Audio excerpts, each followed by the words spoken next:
আমাদের পাশে বিএনপি সরকার আছে। বিএনপি সরকার আমাদেরকে সব দিক দিয়ে সহযোগিতা করবে। এই জন্য আমরা এই কার্যক্রম দৃষ্টিনন্দন মন্দির আগামী 5 বছরের মধ্যে দৃষ্টিনন্দন মন্দির আমরা তৈরি করতে পারবো। উনি আমাদের জন্য এই জায়গাটা বরাদ্দ করেছিলেন। উনি বলেছিলেন ইসকনকে এই জায়গা দিলে ইসকন এই জায়গায় দৃষ্টিনন্দন মন্দির তৈরি করতে পারবে, আর কাউকে এই জায়গা দেওয়া হবে না।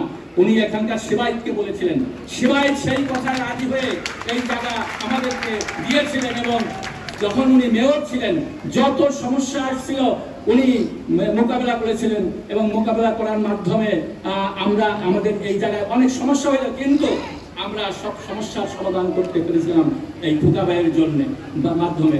এবং আমরা এই জায়গায় অনেক কেস হয়েছে, অনেক কিছু হয়েছে, কিন্তু আমাদের কেউ কোনো সময় কোনো কষ্ট দিয়েছে বটে, কিন্তু আমাদেরকে আমরা সব কেসে আমরা জয়লাভ করেছি। পাঞ্জাবের জগতে একটি বিশ্বস্ত নাম শাবাব এথনিক ওয়্যার। এবং আমি এখন বলতে চাই যে এখন ফুকা সাহেব জায়গা দিয়েছেন এবং এখন বিএনপি সরকার ক্ষমতায় আছেন, এবং বিএনপি সরকার আমাদের মন্দিরে যে অসমাপ্ত কার্য আছে সেই কার্যগুলো সমাধান করে দেবেন আশা করি। আর এটা একটা কথা যে এখানে যে মন্দিরটা হবে এটা বাংলাদেশে আর কোথাও এমন মন্দির হবে কিনা সন্দেহ আছে। কারণ এত বড় রিস্ক হিন্দুরা নেবে কিনা জানি না, কিন্তু আমরা রিস্ক নিয়েছি কারণ আমাদের পাশে বিএনপি সরকার আছে। বিএনপি সরকার আমাদেরকে সব দিক দিয়ে সহযোগিতা করবে।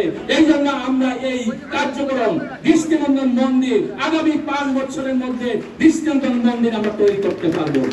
আমরা বিএনপি সরকারের সহযোগিতায়, এবং আমাদের পাশে ফজলুজ্জামান সাহেব আছেন এবং জনাব তারেক রহমান আছেন, সবাই বিএনপি সব নেতারা আমাদের সাথে আছেন এবং আমাদেরকে সব ধরনের সহায়তা করবেন আমি আশা করি।